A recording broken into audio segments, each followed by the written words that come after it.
Hey,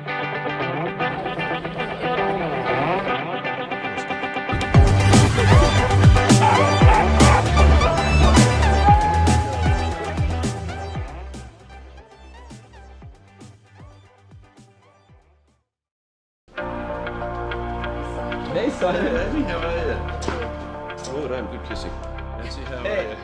Very good. Come and grab a seat, guys. We want to talk about running, and we want to talk a little bit about injury prevention. Yes, please. That would be great. Okay, so the bad news is we know that 6 to 8 out of 10 runners are going to get injured. The good news is I can give you some information that will bring that right back to maybe even zero. The first thing you've got to know about running is you've got to have a plan, and that plan has to include gradual increase in training, because the biggest problem for runners is you do too much too soon because you get aerobically fit, but the rest of you can't keep up. So the muscles, tendons and bones can't adapt at the same level.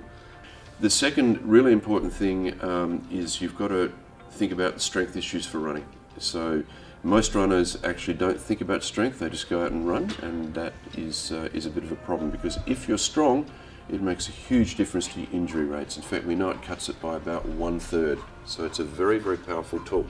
So get into the gym, especially look at working on the structures proximally up higher around your hips, especially your butt muscles and your core. Very, very important.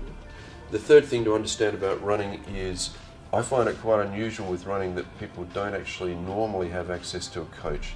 So you go out, you buy a pair of shorts, you buy a pair of shoes, and you go out and run. And I can't think of another sport that's like that. So if you go snow skiing, you're going to have an instructor to teach you how to play the sport. Same with golf, most sports. Especially with what you guys are doing, trail running, as you become better at the sport and it becomes more technical, you will need somebody to help you with your technique. Okay? So that's enough talking from me. You guys got some questions and things you'd like to know? What would you say about, there's a lot of discussion about forefoot, midfoot, heel strike, like what would you say is better for trail running? The answer is there is no better way, because what's good for you might be completely different for Amy. You learned to run when you were about between 1 and 2, and it's reasonably hardwired, so it's quite hard to change.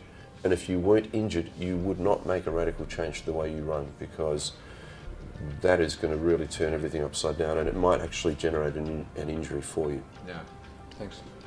Pleasure. That'll be $60. We put it on the company card. Expense it. We've done a little bit of warming up. It's about 15 minutes on my watch, and then you just start to feel